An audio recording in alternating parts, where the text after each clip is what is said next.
Hello, everyone from Chelsea Fan TV. I hope you're all doing very, very well. We're going to be going through all of the latest Chelsea news, all of the updates regarding the club. There's been a lot going on, and there's even more to talk about. We've spoken about Madueke, Jackson as well, but there is some new situations that have come about. With regards to player sales and a player that we used to have in Jadon Sancho. So stay for the whole video. Let me know what you think in the comments and subscribe to the channel if you enjoy. Straight into it. Fabrizio Romano reported that Petrovic to Bournemouth. Here we go. After an official bid revealed this week for 25 million, Chelsea accept all final conditions. Petrovic will undergo a medical in the next days, as David Ornstein reports. Bournemouth have always been the favourite, while Petrovic signs a long-term deal. Now, this is a player, Petrovic, who has been part of this Chelsea Blue Co project for 2 years now. We signed him from the MLS for 14 million, and we're selling him for 25. So an 11 million pound profit there that Chelsea have made. Is profit a good thing when you buy and sell a player? Obviously, you know, if you're selling a player for a profit, it's hard to criticize that, generally speaking. But context is everything. Context is so important, and that's why this is a massive thumbs down. From me. I don't look at this Petrovic sale and take anything positive from it. I think that this is the big L that Chelsea have taken in this market, and this is the worst decision that we've made in this window. We've done some good deals. We've done some, lots of business. We've got Delap, João Pedro, obviously Amougou coming in. Esteval is now going to be joining the squad. Lots to be excited about, but it's really, really disappointing when I see a player like Petrovic, who is our best goalkeeper without a shadow of a doubt. I don't even think it's a debate. We are choosing to stick by Robert Sanchez and Jorgensen and Mike Penders over Petrovic. And, in footballing terms, you just can't make any sense of it. It doesn't make any sense. You cannot justify why any of those players would start ahead of Petrovic, which is one of the reasons, by the way, that he didn't come to the Club World Cup, because he wasn't guaranteed to be the starting goalkeeper for Chelsea. So he said, if I'm not going to be a starter, I don't want to be here. I'd rather go. Rightly so. And people seem to think that that's arrogant. But when you're competing against the likes of Robert Sanchez, how can you not be confident that you should be the number one? It's just blatantly obvious. So I don't have any issue with Petrovic essentially demanding to be the number one at Chelsea. After what he did at Strasbourg and what he's up against, you have to say that he's not wrong expecting to be Chelsea's number one. He's really not. And in terms of the profit as well, 11 million pounds of profit. I mean, the football side is clearly all wrong. But the financial side, you then argue, we've done well. But I don't even think that 25 million is a good deal. I think that really you should have been pushing for at least 30 at the bare minimum. And 35 would have been acceptable. 40 would have been really what I believe Petrovic's value is.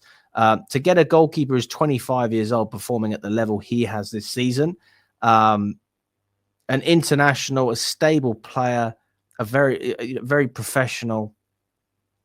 It's poor business from Chelsea. But Bournemouth have got themselves a great player, and I have to say that I think he'll thrive there. And I wish him all the best. I really do.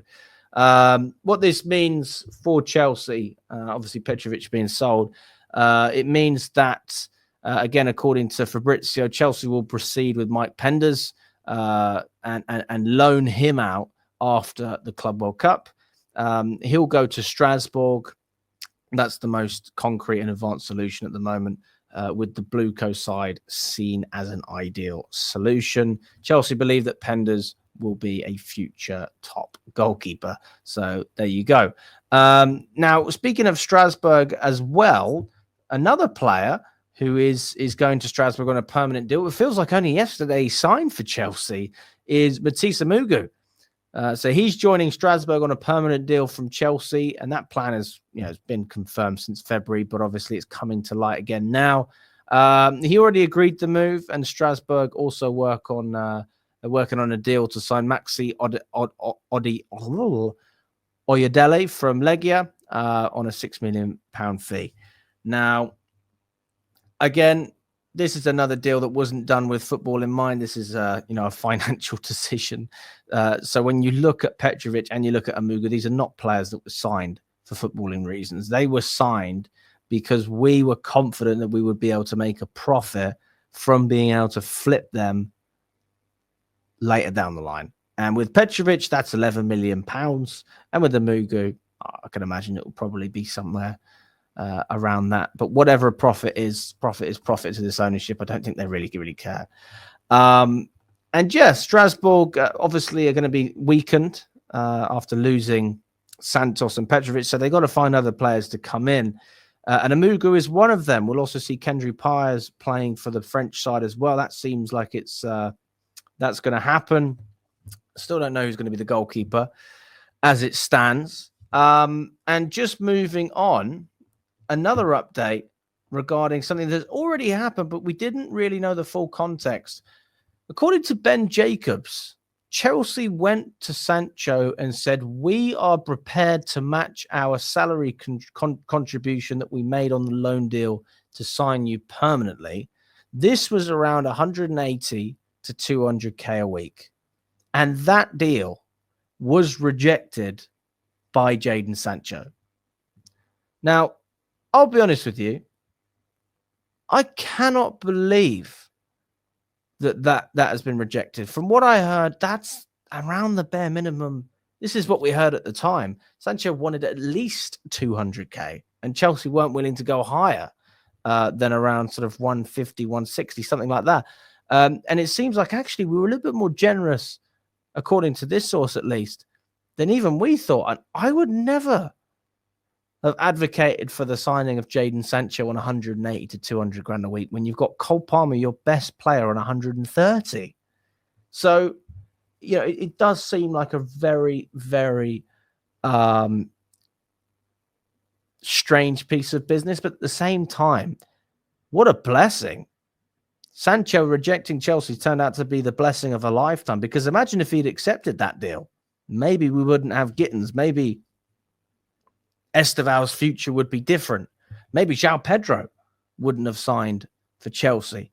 So there's a number of things that this has obviously impacted, because we haven't spent that money and money's been spent elsewhere. I have to say it's a blessing in disguise, don't you? And listen, I think that Sancho's a good player. I don't think he's a great player. People are saying that they don't think he performed well enough for Chelsea.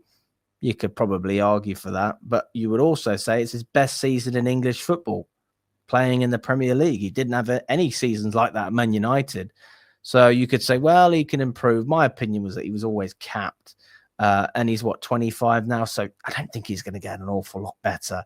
And you're better investing in potential that can really grow. And I see that potential with Esteval. I see that with Jamie Gittins. I see that with other players where they can go a level above. I'm not saying that they're better players than Sancho right now. Esteval probably is, in fairness. But Jamie Gittins, a player that can easily, improve and progress. And if he does what we think we can do, then I think he'll be a great investment. In comparison to Sancho, and obviously both players on lower wages as well, which we know Chelsea absolutely love. We're obsessed. Bless me. We're obsessed with low wages. So whenever we can find a bargain, we always look there as well. And we're obsessed with not only selling players, and getting a good deal. We want to get great deals, and this will make you laugh to finish it off. Let's finish with a smile.